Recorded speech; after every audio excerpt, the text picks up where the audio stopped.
नमस्कार, स्वागत करती हूँ आप सभी का अपने YouTube channel Smita Hindi classes में। आज हम पढ़ने वाले हैं बेंगलोर नॉर्थ यूनिवर्सिटी का BCA सेकेंड सेमेस्टर का 5th लेसन नौका बिहार। कवि हैं सुमित्रा नंदन पंत और बुक है काव्य मंजरी। पंत जी का संक्षिप्त कवि परिचय पढ़ते हैं। सुमित्रानंद पंत का जन्म बागेश्वर जिले के कौसानी नामक गांव में 20 मई 1900 को हुआ था। जन्म के 6 घंटे बाद ही उनकी मां का निधन हो गया। उनका लालन पालन उनकी दादी ने किया। उनका नाम गोसाई दत्त रखा गया। वह एक प्राकृतिक प्रेमी थे। वह गंगादत्त पंत की 8वीं संतान थे। 1910 में शिक्षा प्राप्त करके गवर्नमेंट हाई स्कूल अल्मोड़ा गए। यही उन्होंने अपना नाम गोसाई दत्त से बदलकर सुमित्रानंदन पंत रख लिया। 1918 में मझले भाई के साथ काशी गए और क्वींस कॉलेज में पढ़ने लगे। वहां से हाई स्कूल परीक्षा उत्तीर्ण कर म्योर कॉलेज में पढ़ने के लिए इलाहाबाद चले गए। 1921 में असहयोग आंदोलन के दौरान महात्मा गांधी के भारतीयों से अंग्रेज विद्यालयों, विश्वविद्यालयों, न्यायालयों एवं अन्य सरकारी कार्यालयों का बहिष्कार करने के आह्वान पर उन्होंने महाविद्यालय छोड़ दिया और घर पर ही हिंदी, संस्कृत, बांग्ला और अंग्रेजी भाषा साहित्य का अध्ययन करने लगे। इलाहाबाद में ही उनकी काव्य चेतना का विकास हुआ। कुछ वर्षों के बाद उन्हें घोर आर्थिक संकट का सामना करना पड़ा। कर्ज से जूझते हुए पिता का निधन हो गया और कर्ज चुकाने के लिए जमीन और घर सब बेचना पड़ा। इन्हीं परिस्थितियों में वह मार्क्सवाद की ओर उन्मुख हुए। 1931 में कुंवर सुरेश सिंह के साथ कालांतर प्रतापगढ़ चले गए और अनेक वर्षों तक वहीं रहे। महात्मा गांधी के सानिध्य में उन्हें आत्मा के प्रकाश का अनुभव हुआ। 1938 में प्रगतिशील मासिक पत्रिका रूपाप का संपादन भी किया। श्री अरविंद आश्रम की यात्रा से आध्यात्मिक चेतना का विकास हुआ। 1950 से लेकर 1957 तक आकाशवाणी में परामर्शदाता रहे। 1958 में युगवाणी से वाणी काव्य संग्रहों की प्रतिनिधि कविताओं का संकलन चिदम्बरम प्रकाशित हुआ, जिसमें से उन्हें भारतीय ज्ञानपीठ पुरस्कार प्राप्त हुआ। 1960 में कला और बूढ़ा चांद काव्य संग्रह के लिए साहित्य अकादमी पुरस्कार प्राप्त हुआ। 1961 में पद्म भूषण की उपाधि से विभूषित हुए और 1964 में विशाल महाकाव्य लोकायतन का प्रकाशन हुआ। कालांतर में उनके अनेक काव्य संग्रह प्रकाशित हुए। वह जीवन पर्यंत रचनारत रहे। अविवाहित पंत जी के अंतस्थल में नारी और प्रकृति के प्रति आजीवन सौंदर्य परक भावना रही। उनकी मृत्यु 28 दिसंबर 1977 को हो गई, यानी कि 28 दिसंबर 1977। कविता और उसका अर्थ। शांत खिग्ध ज्योला उज्ज्वल अल्पक अनंत, नीरव भू तला सैकत सैया पर दुग्ध धवल। तवंगी गंगा ग्रीष्म विरल लेटी है बांध, कलांत निश्चला तापल बाल गंगा निर्मल। शशि मुख से दीपित मृदु करतल, लहरे उर पर कोमल कुंताल गोरे अंगों पर सिहर सिहर। महराता तार तरन सुंदर चंचल अंचल सा, नीला बरा साड़ी की सुकुड़न सी जिस पर शशि की रेशमी विभा से भर सिमटी है वर्तुल मुदुल लहर। इस कविता को एक चित्र के रूप में उकेरते समय ग्रीष्म रात की शांत चंद्रिका स्नात गंगा को केंद्र में रखा गया जा सकता है, जो दूध सी ध्वल और स्थिर बह रही हो। उसकी लहरें कोमल केशों की तरह दिखे, जिन पर चंद्रमा की रेशमी किरणें साड़ी की सुकुड़न जैसे सिमटी हों। किनारे पर फैली सुनहरी रेत, नीलांबर आकाश में टिमटिमाते तारे और शांत वातावरण पूरी दृश्यावली को एक तपस्विनी की गहरी निर्मल साधना का रूप देंगे। इस चित्र में हल्के नीले, चांदी और सुनहरे रंगों का संयोजन उसकी दिव्यता और सुंदरता को और भी गहराई देता है। विशेषता इस चित्र में चंद्रिका स्नात शांत गंगा, उसकी कोमल लहरें, सुनहरी रेत और नीलांबर आकाश की सौंदर्यता उभरती है। दूध सी ध्वल जलधारा पर चंद किरणें साड़ी की सुकड़न जैसी सिमटी हों और पूरी दृश्यावली एक तपस्वी की निर्मल साधना का आभास दे।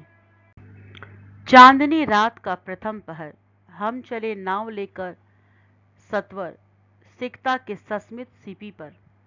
मोती की ज्योत्सना रही विचर, लो पाले चढ़ी, उठा लंगर। मृदु मंद मंद मंथर मंथर लघु तरणी, हंसनी सी सुंदर तीर रही खोल पालो के पर, निश्चल जल के सुचि दर्पण पर, बिंबित हो रजत पुल्लिन निर्भर दुहरे ऊंचे लगते क्षण भर, कलांकार का राजभवन सोया जल में निधित प्रमन पलकों से वैभव स्वप्न सघन। इस कविता में चांदनी रात के प्रथम पहर में नाव यात्रा का बड़े सुंदर चित्रण किया गया है। कवि ने इसे अत्यंत कोमल और भावनात्मक रूप में प्रस्तुत किया है। चांदनी में नहाए रेत पर चमकती ज्योत्सना मोतियों जैसी प्रतीत हो रही है। नाव को तैयार किया जाता है, पाल ऊपर किए जाते हैं, लंगर उठाया जाता है और धीरे धीरे वह जल में हंसने की भांति तैरने लगती है। शांत जल का निर्मल दर्पण चंद्रमा के प्रकाश को प्रतिबिंबित करता है, जिसमें रजत समान चमकता किनारा और ऊंचे प्रतिबिंब बनते हैं। अंत में कलांकार का राजभवन जल में सोया प्रतीत होता है, मानो उसकी पलकों में वैभव के स्वप्न बसे हों। यह संपूर्ण दृश्य शांति, सौंदर्य और दिव्यता का आभास कराता है। विशेषता इस कविता में चांदनी रात में नाव यात्रा का चित्रण किया गया है। शांत जल पर हंसनी सी सुंदर नाव तैर रही है। मोतियों से चमकती चांदनी जल में प्रतिबिंबित राजभवन और पालों की मंथर गति पूरे दृश्य को स्वप्निल व दिव्य बनाते हैं।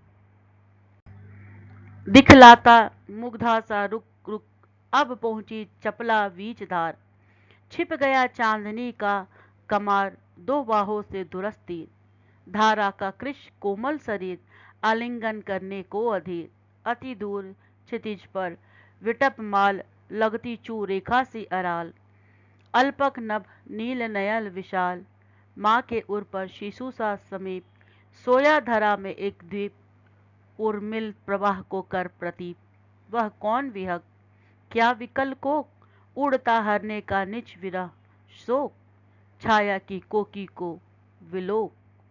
अर्थ इस कविता में चंद्रमा और जलधारा के सौंदर्यपूर्ण दृश्य को दर्शाया गया है। चपला तरंगे यानी कि चंचल चांदनी को ढक देती है और धारा अपने कृश शरीर से दूरस्थ तट को आलिंगन करने को अधीर प्रतीत होती है। धारा यानी कि धरती। दूर क्षितिज पर वृक्षों की पंक्ति एक पतली रेखा से दिखती है और विशाल आकाश मानो अल्पक देख रहा हो।